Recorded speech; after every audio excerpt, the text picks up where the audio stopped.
જેપીએસ સ્કૂલના સારથીઓ ના ટ્રસ્ટીઓ જયેશભાઈ, સંજયભાઈ અને જેના માધ્યમથી મારે અહીં આવવાનું થયું છે એવા સોણસરા હાઈસ્કૂલના પ્રિન્સિપાલ શ્રી મકવાણા સાહેબ, સોલંકી સાહેબ, પાતર સાહેબ અને દોંગા સાહેબ અને મારા વહાલા વિદ્યાર્થી મિત્રો, હું જ્યારે તમને જોઉં છું ત્યારે મને મારા દર્શન થાય છે.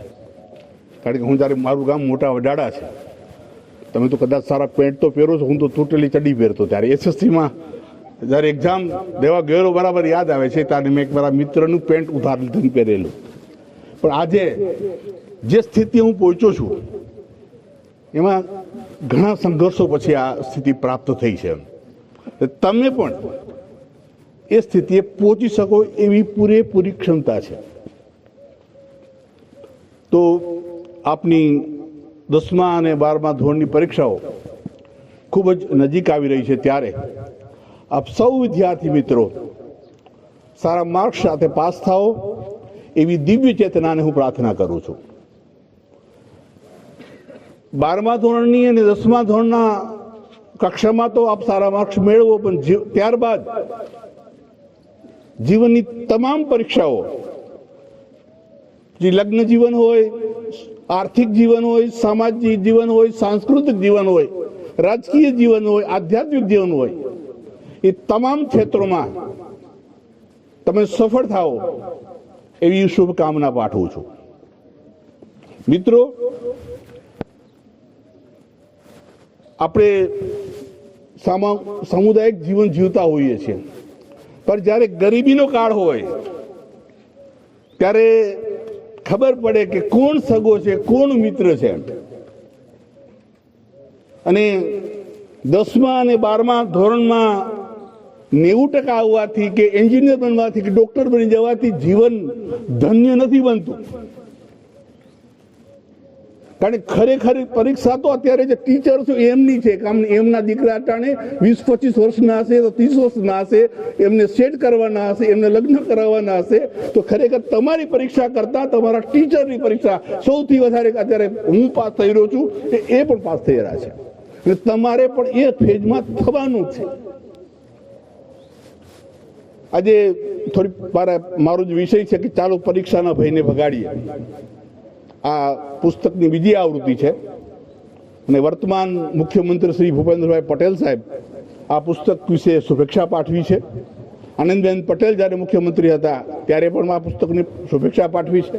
વિજયભાઈ રૂપાણી સાહેબ જ્યારે મુખ્યમંત્રી હતા ત્યારે આ પુસ્તકની શુભેચ્છા પાઠવી છે.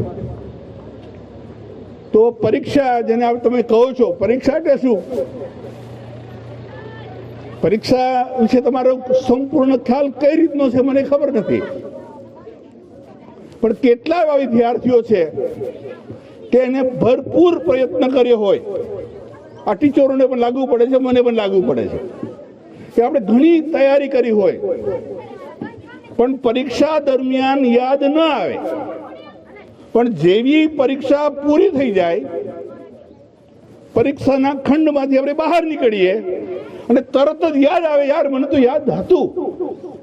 આવા લોકો છે કોઈ આમાંથી વિદ્યાર્થીઓ છે? પરીક્ષા દરમિયાન યાદ ના આવે, પ્રયત્ન કરવા છતાં પણ યાદ ના આવે. પણ જેવી પરીક્ષા પૂરી થઈ જાય અને હોલની બહાર નીકળીએ અને તરત યાદ આવે, આ મને તો જવાબ આવડતો હતો. આવું તમારે બને છે? આવું તો તમે ઘણા બ્રિલિયન્ટ છો કે તમે ધારો કરી શકો. જો તમે કરેલી તૈયારી તમે પરીક્ષામાં લખી શકો છો તો તમે તો બેસ્ટ સ્ટુડન્ટ છો. પણ મારા લાઈફમાં આવું નહોતું થતું. મને મારા જીવનમાં એવું બનતું જ્યારે પરીક્ષા દરમિયાન યાદ ના આવે, પણ પરીક્ષાનો હોલ મારી પૂરી થઈ જાય ને બહાર નીકળું ત્યારે તરત મને એવું ક્લિક થતું કે મને યાદ આવે છે. તમને તો યાદ આવે છે તો હું માનું છું બધાને 90% હશે. તમને આ પ્રોબ્લેમ ન હોય તો કમસે કમ 90%. કેટલા વિદ્યાર્થીઓને 90% છે 10મા ધોરણમાં? કેટલા વિદ્યાર્થીઓ છે? કેટલા વિદ્યાર્થીઓ છે 90? કારણ કે તમને તો બધું યાદ આવે છે પરીક્ષામાં, અને પરીક્ષા એટલે તમારા તો 90 હોવા જોઈએ. વિદ્યાર્થી મિત્રો, ડેર ટુ સ્પીક એક પુસ્તક છે, ડેર ટુ સ્પીક. તમે તમારા મનની વાત જો તમે કોઈ શિક્ષકને ન કહી શકો, તમારા માતા પિતાને નહીં કહી શકો, તો 30 વર્ષ પછી પસ્તાવવું પડે. તમારે સાચું બોલવું જોઈએ, તમારે બોલવાની હિંમત કેળવવી જોઈએ.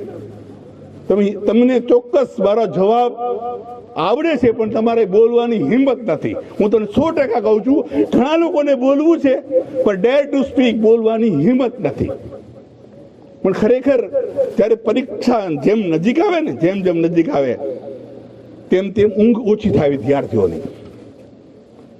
માથાનો દુખાવો વધી જાય, કોઈનું ફ્રેક્ચર પણ થઈ જાય, કોઈનો સ્વભાવ ચીડિયો પણ બની જાય અને ઊંઘ ઓછી પણ આવે. ને પરીક્ષાના આગલે દિવસે તો એવું બને કે ઊંઘ આવે જ નહીં. અને પરીક્ષાના જ્યાં સ્થળ છે ત્યાં સુધી જ્યારે વિદ્યાર્થીઓ પહોંચે ત્યારે યાદ આવે કે આઈડેન્ટિટી કાર્ડ તો મારું ઘરે રહી ગયું છે, મારું આઈડેન્ટિટી કાર્ડ મારું ઘરે રહી ગયું છે. અને એક મેન્ટલ ટેસ્ટની અંદર એ પરીક્ષાના સ્થળે પહોંચે પછી એક બેલ વાગે કે હવે તમે અંદર આવો. 15 મિનિટ પહેલા એક બેલ વાગે. મોકળે તો સાચું બોલું છું ને, કારણ કે મેં સ્કૂલમાં બેસીને ભણવાનું છોડ્યું 81માં. એના પછી હું કાંઈ ભણ્યો નથી. 81 પછી સ્કૂલમાં બેસીને ભણ્યું નથી, પણ I am topper of BA, MA, LLB, PhD. I am topper student. એટલે 81 પછી હું બેન્ચમાં બેસીને ભણ્યો નથી. I am drop out student of 12th science. હું ડોક્ટર ન બની શક્યો, પણ 50 વર્ષે ડોક્ટર બન્યો PhD કરીને. કારણ તમન્ના હતી. આજે હું 60 વર્ષની વયે તમારા કરતાં વધારે વાંચું છું.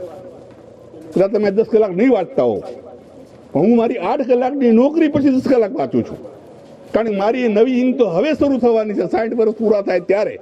કારણ નિવૃત્તિ છે એ તો પ્રવૃત્તિનો આરંભ થવાનો છે. તો જ્યારે બેલ વાગે છે તમારો કે તમે સ્કૂલના ખંડમાં આવો, ત્યારે મોટા ભાગના વિદ્યાર્થીઓના હૃદયના ધબકારા વધી જાય. તમે બોલો કે ન બોલો, જેવો બેલ વાગે એટલે હૃદયના ધબકારા વધી જાય. તમારે ચેક કરવું હોય તો કરી લેજો. વક્તૃત્વ સ્પર્ધામાં તમે ભાગ લીધો હોય અને તમારું નામ આવે કે હવે તમે બોલો એટલે આવો ને, તો હૃદયના ધબકારા વધી જાય. અને જે વિદ્યાર્થી આ સરળતાથી 2-3 માળ સીડી ચડીને એની સ્કૂલના પગથિયા ચડી જતો હોય એ દિવસે હાંફી જાય, આવું હાંફી જાય. એટલો બધો ડિસ્ટર્બ હોય. અને જ્યારે પરીક્ષા ને જેનો નંબર છે ત્યાં પહોંચે અને ખબર છે મારો આ જ નંબર છે, છતાંય કન્ફર્મ કરે બીજા વિદ્યાર્થીને મારો નંબર આ જ છે ને, એટલો ડિસ્ટર્બ હોય વિદ્યાર્થી. તો ડિસ્ટર્બ થવાની શરૂઆત ક્યારે થાય છે? જ્યારે તમારો પરીક્ષામાં બેલ વાગે છે આવો, ત્યારે તમારામાં 40% ભૂલાઈ જાય છે. જે તમે તૈયારી કરી હોય છે એ 40% ભૂલાઈ જાય છે. જેને IAS બનવું છે, IPS બનવું છે. કારણ કે હું તો એવા લોકોને સંબોધન કરું છું કે જે લોકો વર્ષે 3-4 લાખ રૂપિયા કમાય. કારણ કે હું મારા બધા પુસ્તકો મોંઘા છે. હું મોંઘું છું. મેં Napoleon Hill, doctor Joseph Murphy, doctor Wallace Wattles, Napoleon, અસર મારી 10 લાખની લાઇબ્રેરી છે, એમાં વાંચી છે. આજે હું બોલું છું એનું સાર છે આ. એટલે આજની તારીખમાં હું દર મહિને 5000 પુસ્તકો ખરીદું છું અને વાંચું છું. એટલે તમને આ બધું રેડીમેડ મળે છે. તો જ્યારે 40% ભૂલાઈ જાય, જ્યારે પરીક્ષા ખંડમાં આવે તરત જ કોઈ તમને પરીક્ષક તમને ક્વેશ્ચન પેપર નહીં આવે, આન્સર કી આવશે કે તમે ભરો. ત્યારે મોટા ભાગના વિદ્યાર્થીઓ આન્સર કી ભરવામાં ભૂલ કરી નાખે અને છેકછાક થઈ જાય. તમારે થતી હોય કે નથી મને ખબર નથી, પણ હું માનું છું મને એવું થતું હતું. તમે હોશિયાર છો એટલે કદાચ નહીં થતું હોય, પણ મારે એવું થતું હતું.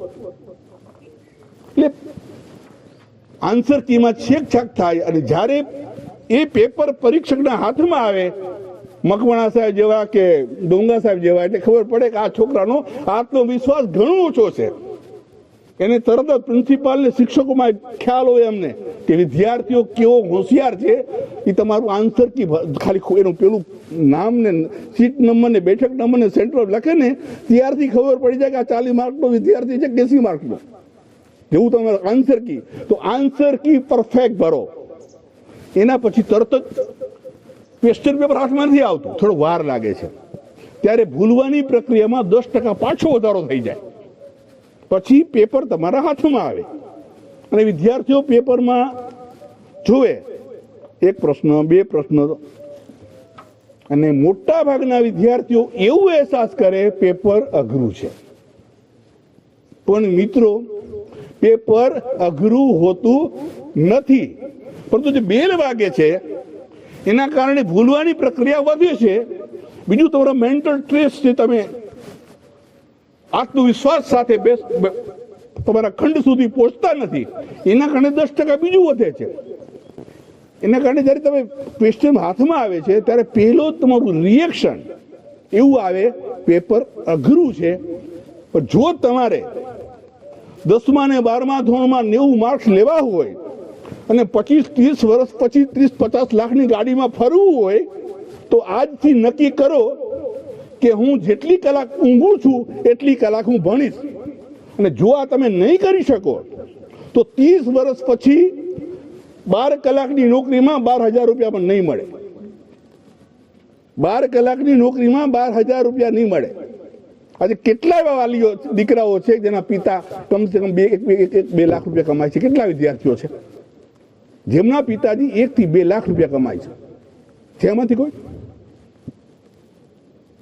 તો તમારે જો ખરેખર ભણવું છે, હું તો ઘણા વખત શા માટે તમે ભણો છો, હું શિક્ષકોને પણ કહું છું શા માટે તમે ભણાવો છો. મારા મિત્ર છે કેશુભાઈ દેસાઈ, અને મને ભાણજીભાઈ તમે બોલો છો તો શિક્ષકનું કામ છે, તમે શું કામ કરો છો આ કામ? મેં વોલેન્ટરી સ્વીકાર્યું છે, કારણ મેં ગરીબી જોઈ છે અને મને ખબર છે પૈસાની શું કિંમત હોય છે. એક બુશર્ટ લેવું હોય ત્યારે પણ કેટલી તકલીફ થતી હોય છે. અને હું ઈચ્છું છું કે જો વિદ્યાર્થીઓને અત્યારે તમને સાચું માર્ગદર્શન મળી જાય તો જિંદગીમાં 30 વર્ષ પછી આર્થિક ઉપાર્જન માટે ફાંફા નહીં મારવા પડે તમારે. અને આપણા મામા ગમે એટલા પૈસાદારો હોય, આપણા સગા ભાઈ પૈસાદારો હોય, આપણા કાકા ગમે એટલા પૈસાદારો હોય, એવું ભ્રમમાં નહીં રહેતા કે તમને સંકટ સમયે કામમાં આવશે. આ લખી નાખજો તમે. જ્યારે કટોકટીનો કાળ ચાલે, દુઃખનો કાળ ચાલે, ત્યારે એકલા જ લડવું પડે છે. એકલા લડવા માટે અત્યારથી જ તમે તૈયારી કરવી જોઈએ. ને મનોવૈજ્ઞાનિક સ્ટાઇલથી જે લોકો મહેનત કરે છે એ માત્ર એસએસસીમાં 12મા ધોરણમાં કદાચ ટોપર ન પણ હોય, પણ ઇતિહાસ સર્જે છે. ગાંધીજી 2જા ધોરણમાં ફેલ થયેલા, વિલ્સન ચર્ચિલ આર્મીની 3 પરીક્ષામાં ફેલ થયેલા, ઇન્દિરા ગાંધી લેટિનમાં ફેલ થયેલા, જે કૃષ્ણમૂર્તિ 12મામાં ફેલ થયેલા, મોરારી બાપુ તો 10મા ધોરણની પરીક્ષામાં 3 વખત ફેલ થયેલા. તમે ફેલ થાવ છો કે પાસ થાવ છો એની સાથે જિંદગીને નિસ્બત ઓછો છે, પણ તમે સ્કૂલ કે કોલેજ છોડા પછી શું કરો છો એ મહત્વનો પ્રશ્ન છે. ત્યારે તમે 22-23 વર્ષે ગ્રેજ્યુએશન કે પોસ્ટ ગ્રેજ્યુએશન ડોક્ટરેટ થઈને બહાર નીકળો છો, ત્યારે તમારી ડિમાન્ડ છે કે આવો અમારી સ્કૂલમાં, આવો અમારી કંપનીમાં. જો તમને વેલકમ કરવા કોઈ તૈયાર નથી તો તમે સમજવાનું કે તમે તમારા માતા પિતાને પણ ધોખો દીધો છે, તમારી જાતને પણ ધોખો દીધો છે, આ સ્કૂલના ટ્રસ્ટીઓને પણ ધોખો દીધો છે, તમે શિક્ષકોને પણ ધોખો દીધો છે. હું નૂતન પ્રેરણા ફાઉન્ડેશન અને પ્રેરણા ફાઉન્ડેશનના માધ્યમથી મારો એક ધ્યેય છે to be sincere, to be serious, to be trustworthy, to be loyal, to be honest, true student and leading meaningful life. આ દુનિયામાં જ્યારે તમે સાચા બનો છો, તમે પ્રામાણિક બનો છો, તમે આત્મવિશ્વાસુ બનો છો, તમે વિશ્વાસપાત્ર વ્યક્તિ બનો છો, ત્યારે તમને 12માં કે એસએસસીમાં ટોપ 10માં આવ્યા કે ના આવ્યા, પણ તમને ગેરંટી આપું છું કે તમારું જીવન બહુ ભવ્ય હશે. હું મારી પાછલી જિંદગી યાદ કરું, મારું ગામ મોટા વડાડા છે, યાદ કરું છું કે મારા ગામની સ્થિતિ ને કાલાવડ સ્થિતિમાં જાજો કોઈ ફરક મને 81 પછી હજી સુધી લાગતો નથી.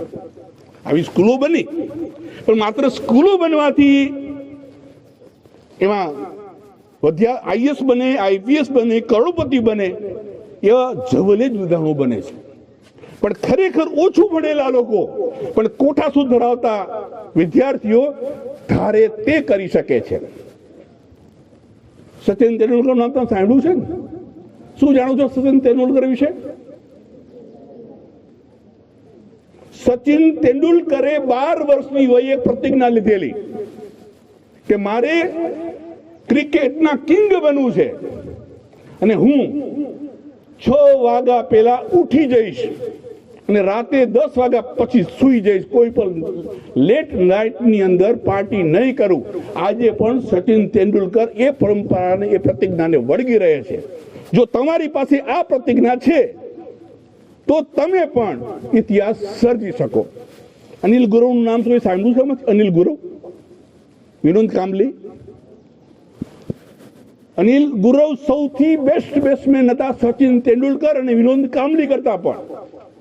રમાકાંત આચરે સચિન તેંડુલકરના ગુરુ, કોચ, એ સચિનને એમ કહેતા તારે અનિલ ગુરવ પાસેથી કંઈ શીખવું જોઈએ કે અનિલ ગુરવ કેટલા ફાસ્ટ બોલરોને ઈ 6 લગાવે છે, ઈ 4 લગાવે છે, તારે શીખવું જોઈએ.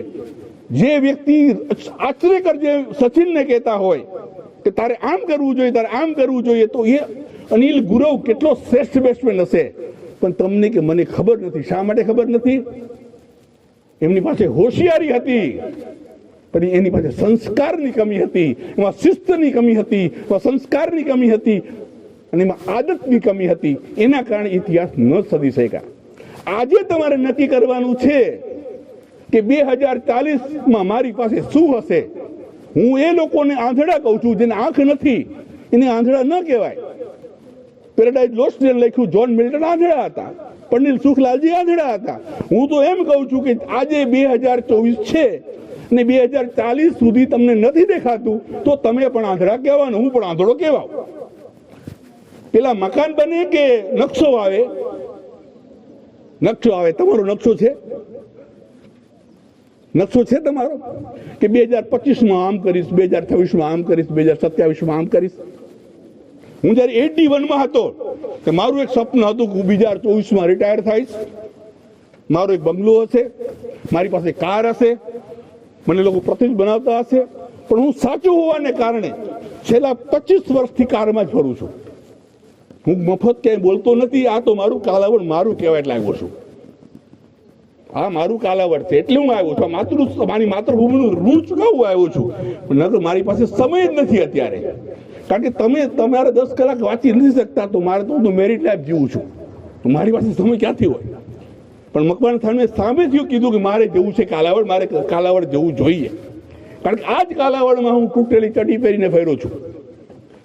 અને આજે ગુજરાતભરની અંદર એમેઝોનમાં મારા પુસ્તકો વેચાય છે. 65 જેટલા પુસ્તકો મેં લખ્યા છે. અને મેં એ સમય નક્કી કરેલું કે હું જીવીશ એના કરતાં વધારે પુસ્તકો લખીશ. હું 60 વર્ષનો અત્યારે થવા આવ્યો છું, મેં 65 પુસ્તકો લખ્યા છે. હજી કદાચ 35 જેવા લખાશે, કુદરતે જો મને જાજુ જીવન આપ્યું તો. પણ સૌથી મારું જે ધ્યેય છે કે તમારા જેવા વિદ્યાર્થીઓમાંથી મારે કરોડપતિ બનાવવા. કારણ કે જે અમેરિકા, દિલ્હી, મુંબઈ, કલકત્તા મલ્ટી સિટીમાં જે મોટિવેશન સ્પીકર આવે છે અહીંયા નહીં આવે. કારણ એનો ચાલ 5 લાખથી વધારે હોય છે. અહીંયા બીજો કોઈ મોટિવેશન સ્પીકર નહીં આવે. એટલે મારે તમને મોટિવેટ કરવા પડે. કારણ કે મારે પણ મોટિવેશનની જરૂર પડે છે. જ્યારે તમારી પત્ની, તમે તો તમારા માતા પિતા હશે, તમારા માતા પિતા તમને કડવી વાણી કે તમે ઝીલવી નહીં શકતા હો, તમારા શિક્ષકો તમને ટોકે નહીં શકતા હો. તો સૌથી જ્યારે હું મોટા ભાષણ કરતો અને મારા પત્ની એમ કે તમારા બુદ્ધિનો છાંટો નથી, ને એ સહન કરવું એ બહુ અઘરું હોય છે. અહીંયા પ્રિન્સિપાલ બધા શિક્ષકોને ભણાવતા હોય ને પ્રિન્સિપાલના મિસિસ એમ કે તમારામાં બુદ્ધિનો છાંટો નથી. આ સહન કરવું બહુ અઘરું હોય છે. અને સ્ત્રીઓ માટે તો બહુ અઘરું હોય છે, મહિલા માટે તો બહુ અઘરું હોય છે. કારણ કે ઘર સંભાળવું, પતિને સંભાળવા, બાળકોને સંભાળવા, તો આ પરીક્ષા સૌથી અઘરી પરીક્ષા છે. હું એવા જ ઉદાહરણ આપવા માંગુ છું કે અબ્દુલ કલામને 9 વર્ષે જ ખબર હતી કે અબ્દુલ કલામ તારે મહાન વ્યક્તિ બનવાનું છે. ને અબ્દુલ કલામે એ સમય નિર્ણય કરેલો કે હું જિંદગીમાં ક્યારેય પિક્ચર જોઈશ નહીં. અબ્દુલ કલામ સાહેબે જિંદગીમાં ક્યારેય પિક્ચર જોઈ નથી. જે લોકો પાસે સંકલ્પ હોય, સ્પષ્ટ હોય છે, એ લોકો મહાન કામ કરે છે. સંકલ્પ એટલે કે તમારી પાસે 2 વર્ષે શું હશે, 5 વર્ષે શું હશે, 10 વર્ષે શું હશે, એ સ્પષ્ટ લેખિત હોય તમારી પાસે, નકશો હોય, ત્યારે તમે મેળવી શકો છો. એક યુવાન ઉદાહરણ આપું. A one man, young man, wrote a letter himself. I will be famous star of America. I will have $10 million rupee.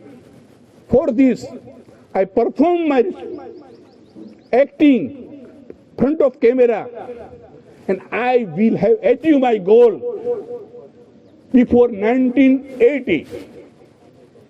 Accidentally, he died in 1973.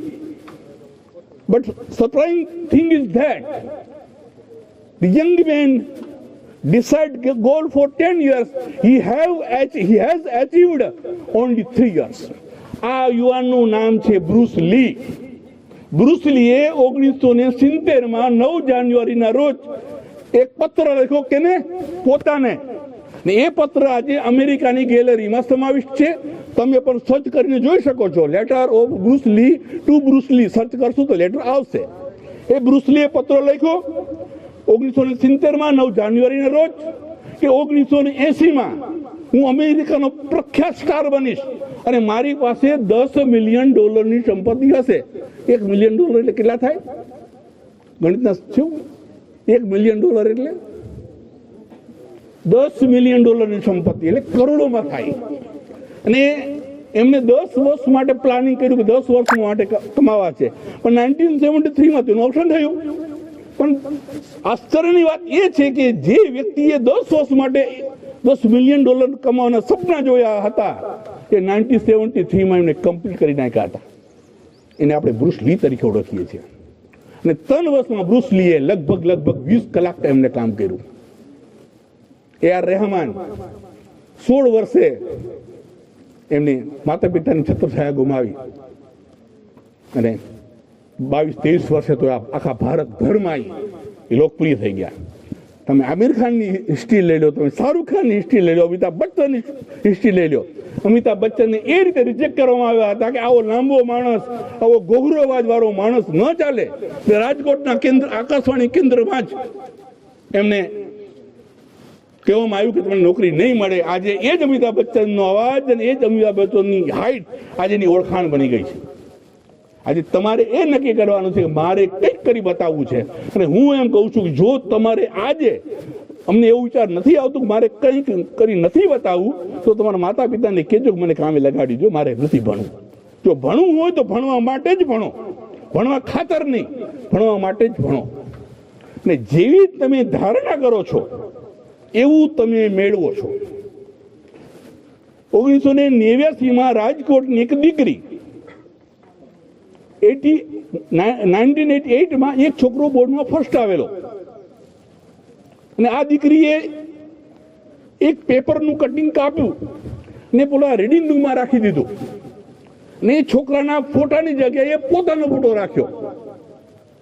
અને 1989નું જ્યારે રિઝલ્ટ આવ્યું ત્યારે એ દીકરી, રાજકોટની દીકરી, પૂરા ગુજરાતમાં ફર્સ્ટ આવી. એ દીકરીનું નામ હતું ભાવિની નિરાણપરા. કારણ મારી વાત ખોટી નહીં હોય તો સર્ચ કરી શકો છો, ભાવિની નિરાણપરા. જ્યારે હું રાદડિયા સાહેબની સંસ્થામાં 8 વર્ષ પહેલા ગયેલો, મેં આ પોસ્ટરની વાત કરી એટલે મારો કાર્યક્રમ પૂરો થયો. ત્યારે પ્રોફેસર પોલીસ દ્વારા કાર્યક્રમ હતો, તો મેં PSI ખેર સાહેબ હતા. તો બધા બેસો મારે વાત કરવી છે કે સાહેબની વાત સાચી છે. જ્યારે હું PSI નહોતો ત્યારે મારો મિત્ર PSI હતો, એનો ફોટો મેં લઈને મારો એને ચીપકાવી દીધો. હું દરરોજ મેસેજ આપતો, ખેર તારે તો PSI બનવાનું છે, ખેર તારે તો PSI બનવાનું છે. આજે એ સચિવાલયમાં PI છે, એમના ધર્મપત્ની પણ PI છે. સચિવાલયમાં જાઓ તો ખેર સાહેબનું નામ મારા રેફરન્સથી આપજો, તમને મુખ્યમંત્રી સુધી પહોંચાડી દેશે. એટલે જે તમે જુઓ છો, આપણું મગજ ચિત્રની ભાષા સમજે છે, આપણું મગજ સંગીતની ભાષા સમજે છે, આપણું મગજ જે લખો છો એની ભાષા સમજે છે.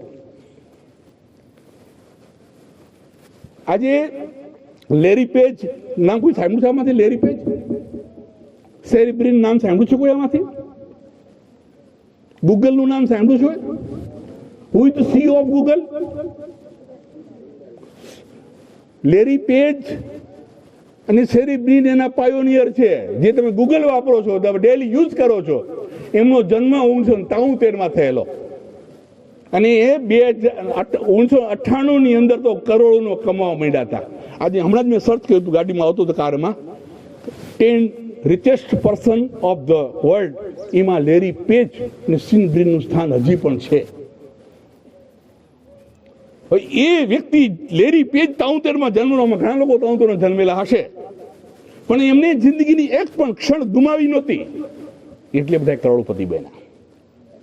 એક સમય એવો હતો કે આ જગતમાં, ભારતમાં નહીં, આ જગતમાં લાઈટ નહોતી, કોમ્પ્યુટર નહોતા, વેબસાઇટનો જમાનો ન હતો. ત્યારે એક છોકરા અભ્યાસ કરતો હતો ને આકાશમાં એક વીજળી ચમકે છે ને વીજળી ચમકે છે ત્યારે વેલ્સિયન સિટીમાં વેલ્સિયન ચર્ચ એને દેખાય છે વીજળીના ચમકારે. જેમ કે વીજળીના ચમકારે મોતી પરો પાનભાઈ, એમને પરોવાઈ ગયું કે મારે આ વીજળીને પકડવી છે. એ ટીચરને પૂછતો કે વીજળીને કેમ પકડાય, પણ ટીચરને પણ ખબર નહોતી વીજળીને કેમ પકડાય. પછી એક ટીચરે એમને ડાબા બાજુ ઝાપટ મારી, એ છોકરાનો ડાબો આ કાન છે હંમેશા માટે બેડો થઈ ગયો. તો છોકરો પૂછતો ભાઈ મારે વીજળી પકડવી છે કેમ પકડાય. એના પ્રિન્સિપલે ચિઠ્ઠી પકડાવી દીધી કે તારા મમ્મીને આપજે. અને મમ્મીને એ છોકરો આપે છે અને મમ્મી તો ધાર આંસુએ રડી પડે છે. વેલકમ. એની મમ્મી તો ધાર આંસુએ રડી પડે છે. એ છોકરો પૂછે છે મમ્મી એવું શું પત્રમાં લખ્યું છે આટલું તું રડે છે. અરે કે તારા પ્રિન્સિપાલે એવું લખ્યું છે કે આ છોકરો એટલો હોશિયાર છે કે અમારી સ્કૂલ, અમારા શિક્ષકો આ વિદ્યાર્થીને ભણાવી શકે એમ નથી. 25-30 વર્ષના સંઘર્ષ પછી એ છોકરો ખારસિંગ વેચતો, ટ્રેનના ડબે જેના અખબાર વેચતો, એ 30 વર્ષ પછી ઇલેક્ટ્રિસિટી શોધ કરે છે. એનું નામ છે થોમસ આલ્વા એડિસન, જે યુવાન છોકરો હતો. અને એના જિંદગીના 1.5 વર્ષ બાકી હતા ત્યારે એ પ્રિન્સિપાલે લખેલો પત્ર એ છોકરાના થોમસ એડિસનમાં હાથમાં આવે છે. ત્યારે ખબર પડે છે કે હું તો ડલ સ્ટુડન્ટ હતો, હું હોશિયાર નહોતો. પણ જે દેશની માતા, જે દેશની બેન ગ્રેટ હોય, એના સંતાનો ગ્રેટ જ થવાના. આપણે મહિલાઓને હકીકતમાં માન દેવાની જરૂર છે. આપણે પત્નીને હકીકતમાં માન દેવાની જરૂર છે. આપણી બેનને હકીકતમાં માન દેવાની જરૂર છે. જે દિવસે આપણે બેનને છુપાવવું પડે, માને છુપાવવું પડે, પિતાને છુપાવવું પડે, શિક્ષકોને છુપાવવું પડે, એવું કામ નહીં કરીએ ત્યારે 30 વર્ષ પછી સોનારો સૂરજ ઉગશે. પણ હકીકતમાં આપણે એવું કામ કરીએ છીએ કે મારી માને ન ખબર પડે, મારી પત્નીને ખબર ન પડે, મારા ભાઈને ન ખબર પડે, મારી બેનને ખબર ન પડે. જો તમે આવું કરતા હો તો આજથી છોડી દેજો. અને માઇન્ડનો જે સિદ્ધાંત છે, માઇન્ડને અંગ્રેજીમાં બ્રેન કહેવા આવે છે. આપણા જે વાળ છે એના અનેક ગણા એના કોષો હોય છે. બ્રેનના કોષોને ન્યુરોન્સ કહેવામાં આવે છે. ન્યુરોન્સના જે જોડાણ બને છે એને ડેન્ડ્રાઇટ કહેવામાં આવે છે. ડેન્ડ્રાઇટના જોડાણ બને એક્સોન કહેવામાં આવે છે. અને જે આ એક્સોનના જોડાણ કરી શકે છે એ વ્યક્તિ ધારે તે બની શકે છે, ધારે તે કરી શકે છે, એ કેન્સરમાંથી મુક્ત થઈ શકે છે. આવું રિસર્ચ થયું છે. અને હું જાજો સમય તમારો નહીં લઉં, કારણ કે તમારો બીજો પણ કાર્યક્રમ છે, એટલે હું છેલ્લે વાત કરું છું અને મારી વાતને હું પૂર્ણ વિરામ કરું છું. કારણ કે બીજો કાર્યક્રમ છે, બીજા આગેવાનો પણ આવી ગયા છે, ટીચરો પણ.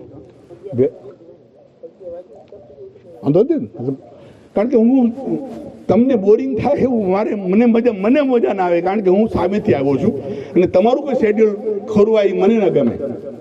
એટલે બેશક છે કે મને કોઈ ચિઠ્ઠી આપે એના કરતાં મારે બેસી જવું જોઈએ, મારું માનવું છે. અને હું મારી ચિઠ્ઠી આપે ત્યારે ઓન ધ સ્પોટ જે પણ પોઝિશનમાં હું મૂકી દઉં છું હંમેશા. કારણ કે હું બોલવા માટે બોલતો નથી, હું જીવવા માટે બોલું છું. એટલે અભિગમ છે, તમારો અભિગમ એટલો ઊંચો ભલે ગમે હોય કે હું આ બનીશ તે બનીશ, એનો મતલબ એવો નથી થઈ જતો કે ગરીબ નીચો બની જાય છે. તમે ગમે તે હોશિયાર થઈ જાઓ, સાથે સાથે તમે એવી પણ અપેક્ષા રાખો કે મારો વિદ્યાર્થી પણ, મારો મિત્ર પણ હોશિયાર બને, મારો પાડોશી પણ હોશિયાર બને. આપણા અભિગમમાં એટલી ઊંચો લઈ જવો જોઈએ. જેફ કેલરનું પુસ્તક છે એટીટ્યુડ ઇઝ એવરીથિંગ. આજે એટીટ્યુડ એટલે જોવાની દ્રષ્ટિ, તમે જે રીતે જગતને નિહાળો છો એ દૃષ્ટિએ તમારું દ્રષ્ટિ નિર્માણ થાય છે. ધીરુભાઈ અંબાણીનું કયું ગામ છે? ચોરવાડ ગામ છે. પાકું ચોરવાડ ગામ છે ધીરુભાઈનું? જોયું છે કોઈ આમાં? મેં ધીરુભાઈ અંબાણીનું ઘર જોયું છે, મેં ગાંધીજીનું ઘર જોયું છે, મેં બાબા સાહેબ આંબેડકરનું ઘર જોયું છે, મેં અજીત પ્રેમજીનું ઘર જોયું છે, કારણ કે હું પ્રેરણા લેવા માટે જાઉં છું. કુકસવાડા ગામે ધીરુભાઈ અંબાણીનો જન્મ થયેલો. ક્યાં? કુકસવાડા ગામે.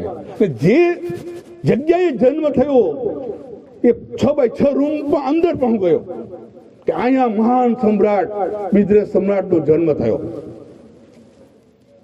પછી દાદા હતા, એને કીધું કે આ ધીરુભાઈનું મકાન નથી, મારા દાદાનું મકાન છે. ધીરુભાઈ પાસે મકાન નહોતું કુકસવાડામાં, મારા દાદાના મકાનમાં રહેતા હતા. અને મને થયું કે મારે ચોરવાડ એનું જે મેમોરિયલ બન્યું છે ત્યાં ફોટો પડવાની મનાય છે. તમે જોઈ શકો, ફોટો ન પાડી શકો. પણ તમને ખબર છે કે સૌથી શ્રેષ્ઠ કેમેરો કેનો છે? તમે કેમેરો વાપરો છો? તમે મોબાઈલ વાપરો છો? મોંઘામાં મોંઘો મોબાઈલ એપલનો, એની જે કેપેસિટી શેમાં વપાય? મોબાઈલની કેપેસિટી, કેમેરાની કેપેસિટી શેમાં વપાય? તમે મોબાઈલ ઉપયોગ કરો છો ને, મેગા પિક્સલ વપરાય. સાચું બોલું છું? આપની આંખના કેમેરાની કેપેસિટી કેટલા મેગા પિક્સલની છે? તમે વિદ્યાર્થી 12 સાયન્સના છે કોઈ કે 12 સાયન્સ ટીચર છે? કોઈને ખબર છે? આપણા આંખના કેમેરાની કેપેસિટી જગતના કોઈ પણ કેમેરાની કેપેસિટી વધારે છે. 576 મેગા પિક્સલનો કેમેરો આપણે ધરાવીએ છીએ, જે દુનિયાના કોઈ પણ વૈજ્ઞાનિક શોધી નહીં શકે, કદાચ આવતા 20-25 વર્ષ પછી. ત્યારે હું જોતો હતો, હું આંખના દ્વારા ફોટો પડી જતો હતો, ફોટો પાડતો હતો ધીરુભાઈનું આ મેમોરિયલ જોઈને.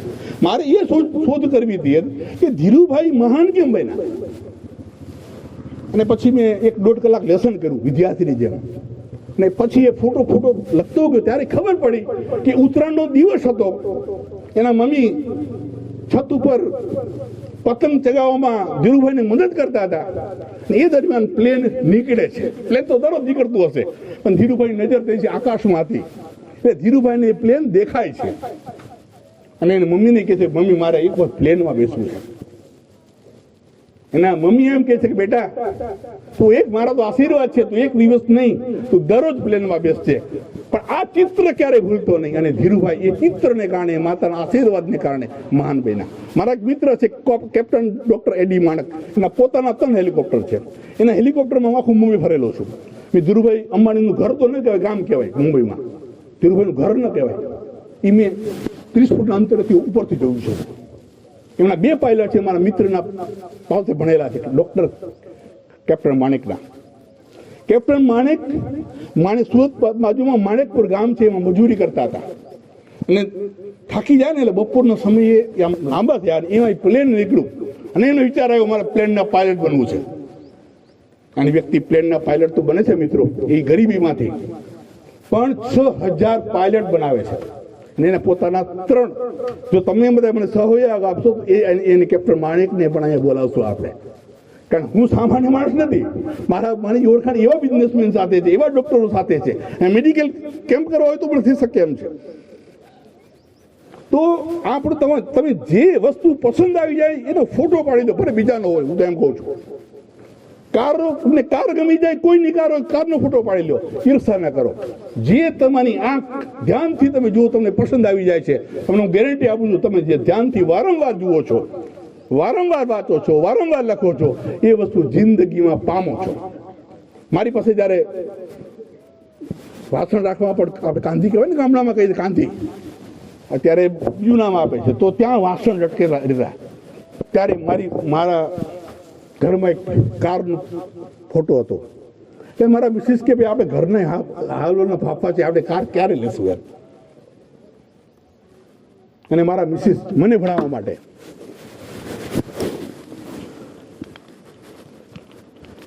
કેમ ગયા, મારા મિસિસ મને ભણાવવા માટે કંડલા ફ્યુઝનમાં 4 વર્ષ એને લેબર કામ કર્યું. આજે હું આવતો હતો ત્યારે એમને કીધું કે તમને ખબર છે ને આપણે પૈસા કેમ બનાવ્યા છે, તમે શું કામ કાલાવડ પોતાના પૈસે જાઓ છો? આપણે પૈસા માટે કરગીરા છીએ કેની પાસે પૈસા માંડ આપણે ભેરા થાય. તમે શું કામ કાલાવડ સામેથી જાઓ છો? તમને કોઈ બોલાવે ને પૈસા આપે ત્યાં જાઓ ને તમે, મને ગમશે. મેં એમ કીધું કે જો આ વિચાર ગાંધીજીને આવ્યો હોત, આ વિચાર સરદાર વલ્લભભાઈ પટેલને આવ્યો હોત, આ વિચાર ડોક્ટર બી આર આંબેડકરને આવ્યો હોત, આ વિચાર દેશના મહાન નેતાને આવ્યો હોત તો મહાન માણસો પેદા ન થાત. સ્વામી રામતીર્થ જાપાન જાય છે. જાપાનમાં એક છોકરો પુસ્તક વેચે છે. સ્વામી રામતીર્થને એક પુસ્તક પસંદ આવી જાય છે, જૂના પુસ્તક ફૂટપાથમાં વેચે છે. અને છોકરો છોકરો જોવે છે કે જે સામે જે સ્વામી છે એ જાપાનના નથી, ભારતના છે. એ છોકરો એમ કે સારું ભારો, હું હમણાં જ આવું છું. અને દોડતો જઈને નવું પુસ્તક લઈ આવે છે અને નવું પુસ્તક સ્વામી રામતીર્થને આપે છે. રામતીર્થ કે છે માને તો જૂનું પુસ્તક અડધી કિંમતે જોઈએ છે, આ તું ખોટનો ધંધો શું કામ કરે છે? ત્યારે જાપાનનો છોકરો એમ કે છે કે સાહેબ, ભારતના એક મહાન સંતને હું પુસ્તક વેચું છું, ગમી ગયું છે ને હું અડધી કિંમતે તમે વેચું છું. આ ખોટના ધંધામાં પણ આનંદ છે કે મને પણ આ ખોટના ધંધામાં આનંદ આવે છે. મને ખબર છે કે ખોટની ભરપાઈ કરનારા વાળા અહીંથી મળી રહેવાના છે, પણ પ્રામાણિકતાની સચ્ચાઈની ભલાઈ પૂર્ણતા નહીં આવે. પૈસાનું તમને કદાચ હેલ્પ મળી શકે જો તમે અંદરથી સાચા હો તો, પણ બારથી તમે પ્રામાણિકતાની વાતો કરો અને રાતે 9 વાગે દીકરી કોઈની જાતી હોય ને એમ કહો કે આ દીકરી બહુ રૂપાળી છે, નામ છે તેમ છે. આજે સાહેબ આપણી દીકરીઓ આપણા નજરમાં આપણી દીકરીને જે દ્રષ્ટિએ જોઈએ છે એ બીજાની દીકરી જોઈએ છે ખરા? એ મારી દીકરી છે, મારે પણ હું દીકરીનો બાપ છું એટલે કહું છું કે જે દ્રષ્ટિએ હું મારી દીકરીને જોઉં છું એ દ્રષ્ટિએ બીજાની દીકરી જોઉં છું કરું. જો ખરેખર આવું હોય તો આ દેશની અંદર બળાત્કાર ન થાય. આપણે કોઈ કરે કે ન કરે, આપણે શરૂઆત કરી દેવી જોઈએ કે આપણા ઉપર કોઈ પણ માતા પિતા વિશ્વાસ મૂકે કે આમની પાસે મારી દીકરી ટ્યુશન જશે કે એની પાસે જશે તો મારી દીકરી હોશિયાર બનશે. આપણે આત્મવિશ્વાસ સાથે વિશ્વાસુ વ્યક્તિ પણ બનવું જોઈએ. સમૂળી ક્રાંતિમાં કિશોરલાલ મસરૂવાલા લખે છે કે જવાબદાર વ્યક્તિઓ બનાવવાનું કામ એ શિક્ષણનું છે. આપણે જવાબદાર બનવું જોઈએ આપણે શિક્ષણના માધ્યમથી. અને આપણે જે બોલીએ છીએ યુનિવર્સમાં સ્પ્રેડ થાય છે. જે પણ બોલો છો તે. આજે હું બોલું છું કે મારી પાસે 2030માં મર્સિડીઝ કાર હશે એટલે હશે, એમાં જરાય શંકા કરવાની નથી. પણ મર્સિડીઝની જેટલી કિંમત છે એટલો સમય મારે આપવાની જરૂર છે. જો હું સમય આપવા તૈયાર છું તો બધું આપવા તૈયાર છું ને બધું આવે એમ છે.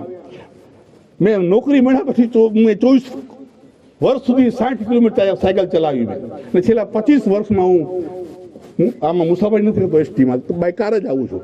આ સ્થિતિ નિર્માણ કેમ થાય કે હું ખોટું કરું છું? મિત્રો, મેં આ એક પુસ્તકમાં લખ્યું છે સમૃદ્ધ જીવન. એની પ્રસ્તાવના સુભાષ બ્રહ્મભટ્ટે લખી, વાઇસ ચાન્સેલર છે, કે ઈમાનદાર સાથે પણ પૈસાદાર બની શકાય જો તમે કરકસર અને બચત કરો. ધારો કે તમારે ઘરે બાળકનો જન્મ થાય કે દીકરીનો જન્મ થાય, એ દિવસે 1000 રૂપિયાનું બચત કરો દર મહિને, ને 20 વર્ષ માટે એ બચત જાળવી રાખો તો તમને 15 લાખ રૂપિયાની સેવિંગ વગેરે થાય. આજે હું આ ખોટનો ધંધો કરી શકું છું કારણ કે જે દિવસે હું બાઇક ચલાવવા લાયક હતો ત્યારે હું સાયકલ ચલાવતો, જે દિવસે હું કાર ચલાવવા લાયક હતો ત્યારે હું બાઇક ચલાવતો. આજે હું પ્લેનમાં બેસવા લાયક છું ત્યારે હું કાર ચલાવું છું. પણ સમય એવો આવશે કે મને પ્લેનમાં બેસીશું, દરરોજ પ્લેનમાં બેસીશ, કારણ કે મેં એવું આયોજન કર્યું છે. અને આયોજન તમને હું શીખવાડું છું કે નાની નાની સારી આદતો, નાની નાની કરકસરો, નાની નાની બચતો સામાન્ય મનુષ્યને સેલિબ્રિટી બનાવી નાખે છે. તમે જેટલા સેલિબ્રિટીના ઉદાહરણ જોશો તો તમને લાગશે કે લોકો આપણા જેવા જ હતા. એમને 2 જ હાથ હતા, એને 2 જ પગ હતા, એને 2 જ આંખ હતી. અરે અપંગ લોકો પણ મહાન વ્યક્તિ બની શકે. નિકોલસ જેમ્સનું નામ કોઈ સાંભળ્યું છે? નિક વિજીસ, ઉર્ફે નામ નિક વિજીસ, સર્ચ કરજો. એમને અહીંથી હાથ નથી, અહીંથી પગ નથી, અને સુરતમાં એક વખત આવેલા. ઘણા લોકો એમને વિનંતી કરી ત્યારે એને ઉપકાર સાથે બોલેલું કે મને હીરાથી તોલો. એનાથી હીરાથી તોલો તો પણ હું સુરત ના આવું, પણ મારો મિત્ર છે એને કારણે આવ્યો છું. અને 1 કલાક બોલવાના 3 કરોડ રૂપિયા લે છે. હું એવા લોકોને વાંચું છું, જીમ રોન, જીમ કોલિન્સ, બ્રાયન ટ્રેસી, જે 1 કલાક બોલવાના 3 થી 5 લાખ રૂપિયા લે છે. મને પણ મળવાના છે. એના માટે અંગ્રેજી હું શીખું છું. મેં અંગ્રેજી છેલ્લા 5 વર્ષમાં હું શીખું છું. મને ખબર છે મારે ઇંગ્લેન્ડ જવાનું છે, મને ખબર છે મારે અમેરિકા જવાનું છે, અને મારે દુભાષિયાની જરૂર ન પડવી જોઈએ. હું આજીવન લર્નર છું. આઈ ટીલ સ્ટુડન્ટ, આઈ ટીલ લર્નર. હું તમારી પાસે પણ હું શીખી લઈશ, કંઈક ને શીખી લઈશ. આટલી મોટી સંસ્થા બનાવી, જે ટ્રસ્ટીઓએ મોટા સપનાઓ સાથે બનાવી હશે, એ સપનાને સાકાર કરવા માટે તમારે કરવું જોશે.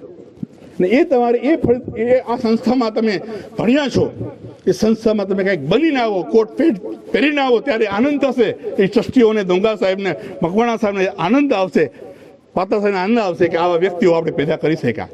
હું તમને ચોક્કસ કહું છું, આજે તમારે જે જોઈએ છે લખી નાખો.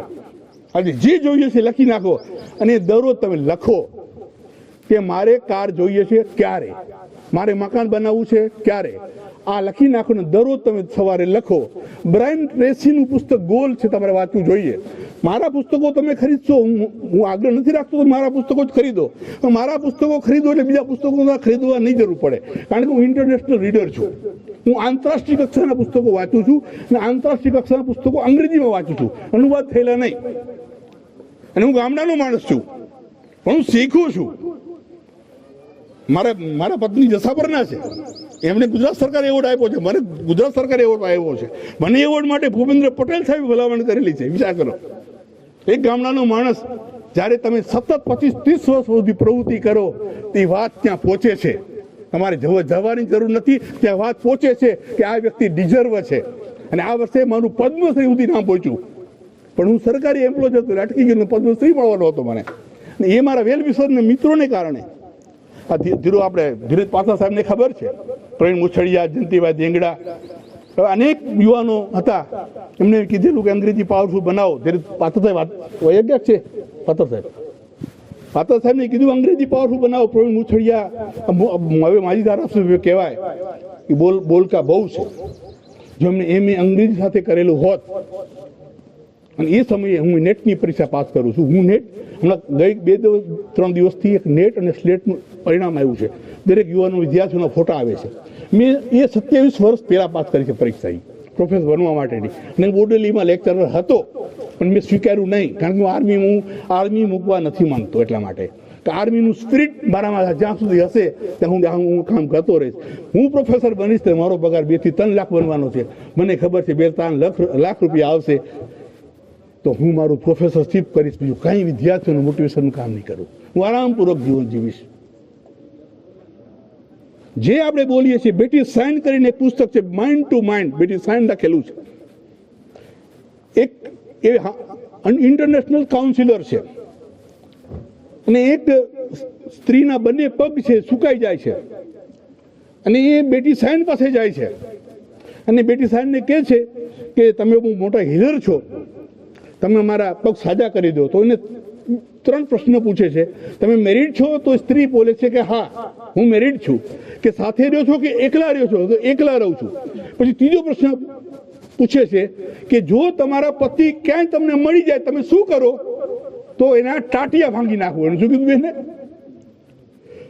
એના ટાટિયા ભાંગી નાખવું.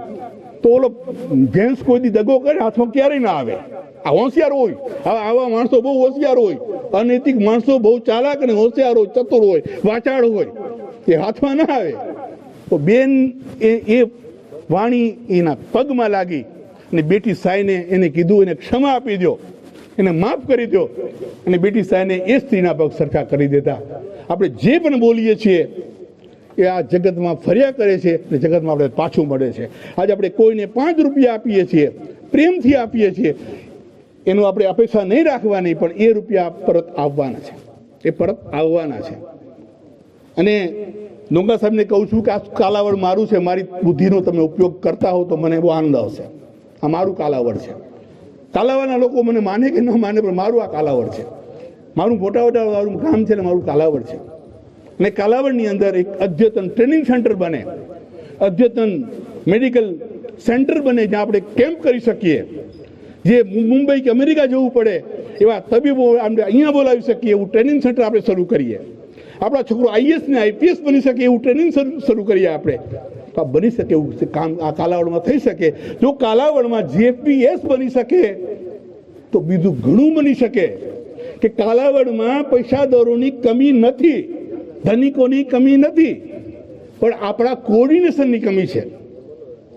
એનર્જી એટલે હું બોલું છું એનર્જી, સિનર્જી. એક હોસ્પિટલ છે સિનર્જી, નામ સાંભળ્યું છે કોઈ રાજકોટમાં? એના હેડ કોણ છે? ડોક્ટર ગુર્જર છે ને હેડ. પ્રકાશ મોઢાને મને નામથી ઓળખે, વિજય નાગેચાને ગુર્જર સાહેબ ઓળખે છે. સિનર્જી. આપણે વિદ્વતાની દ્રષ્ટિએ બહુ આગળ છીએ, બહુ હોશિયાર છીએ, પણ સંયુક્ત રીતે ટીમ સાથે કામ કરવામાં આપણે નબળા છીએ. આપણે એક પ્રિન્સિપલ તરીકે શ્રેષ્ઠ છીએ, આપણે શિક્ષક તરીકે શ્રેષ્ઠ છીએ, પણ સાથે મળીને કામ કરવાની વાત આવે ત્યારે ઈગો હટ થાય છે. સિનર્જી એટલે હળી મળીને કામ કરો, હળી મળીને આગળ વધો, તમે પણ વધો, બીજાને વધાવો. જેનેટ કોલ નામના ઇન્ટરનેશનલ સ્પીકર એમ કહે છે આ યુગની સૌથી મોટી સમસ્યા હોય તો એ છે કે વિદ્વાન લોકો સાથે મળીને કામ કરી શકતા નથી. આ સૌથી મોટી સમસ્યા છે. આજે ભારતમાં વિદ્વાનોની ખાણ છે. આજે ગૂગલના સીઈઓ ભારતીય હોય તો સમજી શકો કે ભારતમાં કેટલું ટેલેન્ટ છે. ખ્યાલ છે તમને? જે ગૂગલના સીઈઓ છે ઇન્ડિયન છે, મોટી મોટી પોસ્ટમાં અમેરિકામાં છે, બધા ઇન્ડિયન છે. આપણું બુદ્ધિધન ક્યાં જાય છે? અહીં વાતાવરણને પૂરું પાડવું જોઈએ. જો અહીંયા વાતાવરણ નહીં પૂરું પડે તો હું પણ કહું છું ને, હું પણ અમેરિકા જઈશ, હું પણ ઇંગ્લેન્ડ જઈશ. ત્યાં કદર છે એટલે ત્યાં પૈસા, લોકો પૈસા દઈને સાંભળે છે, સામેથી સાંભળે છે. ત્યાં છેલ્લે હું વાત કરું છું, આલ્બર્ટ આઇન્સ્ટાઈને try not become a man of success, rather try to become a man of value. આજે ડોક્ટરોની કમી નથી, આજે એન્જિનિયરોની કમી નથી, આજે આઈએસ ઓફિસરોની કમી નથી. આજે કમી છે સારા માણસોની, મૂલ્યવાન માણસોની, નૈતિક માણસોની, સજ્જતાર માણસોની. એટલે આલ્બર્ટ આઇન્સ્ટાઈન કે try not become a man of success, rather try to become man of value. આજે તમે સફળ વ્યક્તિ બનવા કરતા એક મૂલ્યવાન વ્યક્તિ બનવાનો પ્રયત્ન કરો.